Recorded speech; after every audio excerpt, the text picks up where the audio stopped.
చర్లపల్లి జైల్లో పనిచేస్తున్నప్పుడు cell phone ఇప్పుడు దొరకలేదు? టోటల్గా జీరో సెల్ ఫోన్ జైలుగా డిక్లేర్ చేశాను దాన్ని. అంటే మీరు వచ్చిన తర్వాత రాకముందా? నేను వచ్చిన తర్వాత.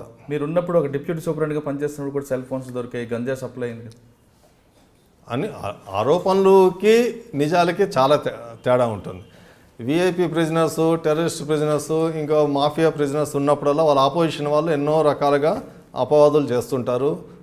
ఎల్లో మీడియా ఎన్నో రకాలుగా దాన్ని ఎక్స్ప్లాయిట్ చేస్తుంటుంది పొలిటికల్. కానీ వెంకటేశ్వర రెడ్డి గారు ములాఖాత్ విషయంలో రెండు ద్వంద్వ వైఖరి వ్యక్తిస్తారని ఆరోపణ ఉంది. లేదు, రూల్ ఈజ్ రూల్. ఇన్నర్ ములాఖత్, జాలీ ములాఖత్. ఇన్నర్ ములాఖత్ తనకు కావాల్సిన వ్యక్తులకి ఇన్నర్ ములాఖత్ ఇస్తారు, లేదంటే వాళ్ళకి జాలీ ములాఖత్ ఇస్తారు అనేది ఒకటి ఉంది. ఇక్కడ 2 సిస్టమ్స్ ఉన్నాయి. ఒకటి లైఫ్ ప్రిజనర్స్కి ఫ్యామిలీ మెంబర్స్ వచ్చినప్పుడు లోపల ములాఖత్ ఇస్తాం, అది. నెంబర్ 2 స్పెషల్ క్లాస్ ప్రిజనర్స్, అది కోర్టు నుంచి తెచ్చుకుంటారు, జైలు అధికారుల చేతిలో ఉండదు. స్పెషల్ క్లాస్ ప్రిజనర్స్కి కోర్టు పర్మిషన్ తోటి కొన్ని ఫెసిలిటీస్ ఇస్తాం. ఆ ఫెసిలిటీస్లో ఒక మంచం ఇవ్వడము, పరుపు ఇవ్వడము, దోమతెర ఇవ్వడము, ఒక టీవీ ఇవ్వడము, వాళ్ళకు ఒక ఫ్యాన్ ఇవ్వాలని కొన్ని ఫెసిలిటీస్ ఉన్నాయి. అందులో భాగంగానే ఇన్నర్ ములాఖత్ కూడా వాళ్ళకి లోపల జైలర్ రూమ్లో కూర్చోబెట్టి ఇవ్వాలనేది ఒక రూల్. ఆ రూల్ ప్రకారం వాళ్ళ జైలర్ రూమ్లో కూర్చోబెడతాం. వాళ్ళ ఆపోనెంట్స్ అందరూ దాన్ని జైలు అధికారులు వీళ్ళకి స్పెషల్ ములాఖత్ ఇస్తున్నారంటే అది రూల్లో ఉంది. ఓకే, రేషన్ విషయంలో కూడా కేవీఆర్ గారు తనకు అనుకూలంగా వ్యక్తులకి ఒక కేవీఆరే కాదు, ఏ జైలు ఆఫీసర్ అయినా సరే స్పెషల్ క్లాస్ ప్రిజనర్స్కి వాళ్ళకి సొంతంగా వంట చేసుకోవడానికి అవకాశం ఉంది. వాళ్ళ కిచెన్ సెపరేట్గా ఉంటుంది. వాళ్ళు బయట నుంచి వస్తువులు తీసుకొని వచ్చి అక్కడ వండుకోవచ్చు. అందులో వాళ్ళు మటను, చికెన్ కూడా డైలీ కూడా తెప్పించుకొని వండుకోవచ్చు.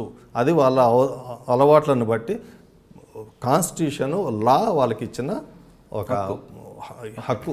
అంటే మీరు చెంచలగూడలో పనిచేస్తున్నప్పుడు గాలి జనార్దన్ రెడ్డి మీ టైంలో ఉన్నారా లేదా? ఉన్నాడు. ఆయనకి ఎలాంటి ములాఖతులు ఇచ్చేవారు? ఆయన గాలి జనార్దన్ వారానికి 2 ములాఖతులు తప్పకుండా వచ్చేవి, మాట్లాడేవాడు. అప్పుడు నేను అప్పుడు డిప్యూటీ సూపరింటెండెంట్గా ఉన్నాను. అప్పుడు సూపరింటెండెంట్గా వేరే అధికారి ఉండేవాళ్ళు. చాలామంది ఉన్నారు.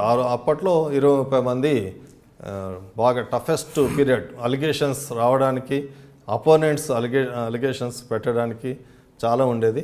కానీ బయట ప్రచారం వేరు, లోపల జరుగుతున్నది వేరు.